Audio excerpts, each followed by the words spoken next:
आशापुरा गांव में मगन नाम का हलवाई रहता था। वह खूब बढ़िया और स्वादिष्ट मिठाइयाँ बनाने के लिए जाना जाता था। इसी वजह से उसकी दुकान पूरे गांव में मशहूर थी। पूरा गांव उसी की दुकान से मिठाई खरीदता था। वह और उसकी पत्नी मिलकर शुद्ध देसी घी में मिठाई बनाते थे। इसी तरह रोज शाम होते होते उसकी सारी मिठाइयाँ बिक जाती थी और वह अच्छा मुनाफा भी कमा लेता था। मिठाइयों से जैसे ही आमदनी बढ़ने लगी, मगन के मन में और पैसा कमाने का लालच आने लग गया। अपने इसी लालच के चलते उसे एक तरकीब सूझी। वह शहर गया और वहां से एक दो चुंबक के टुकड़े लेकर आ गया। उस टुकड़े को उसने अपने तराजू के नीचे लगा दिया। इसके बाद एक नया ग्राहक आया, जिसने मगन के पास से 1 किलो जलेबी खरीदी।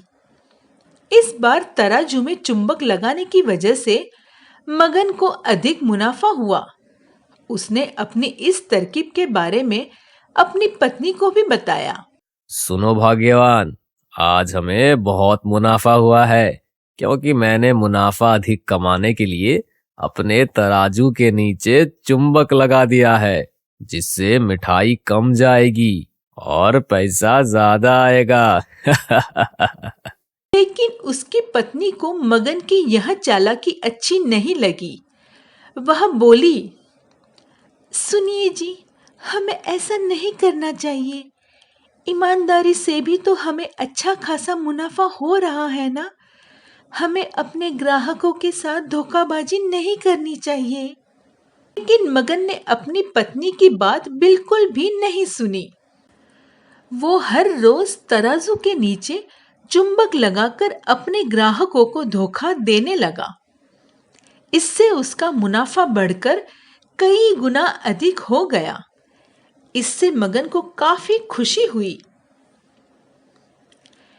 एक दिन मगन की दुकान पर विनय नाम का एक लड़का आया। उसने मगन से 2 किलो जलेबी मांगी। चाचा, जरा 2 किलो जलेबी तोलना। मगन ने इसे भी चुंबक लगे तराजू से तोलकर जलेबी दे दी। विनय ने जैसे ही जलेबी उठाई, उसे लगा कि जलेबी का वजन 2 किलो से कम है। उसने अपना शक दूर करने के लिए मगन से दोबारा से जलेबी को तोलने के लिए कहा। चाचा, जलेबी कुछ कम लग रही है, जरा दोबारा तोल दो। विनय की बात सुनकर मगन चिढ़ गया। उसने कहा, मेरे पास इतना फालतू समय नहीं है कि मैं बार बार तुम्हारी जलेबी ही तोलता रहूं। मगन मिठाई वाले की बात सुनने के बाद विनय जलेबी लेकर वहां से चला गया। वह एक दूसरी दुकान पर गया और वहां बैठे मिठाई वाले से अपनी जलेबी तोलने के लिए कहा। जब दूसरे दुकानदार ने जलेबी तोली तो जलेबी सिर्फ 1.5 किलो ही निकली। अब उसका शक यकीन में बदल गया था। उसे पता चल गया कि मगन मिठाई वाले के तराजू में कुछ गड़बड़ है।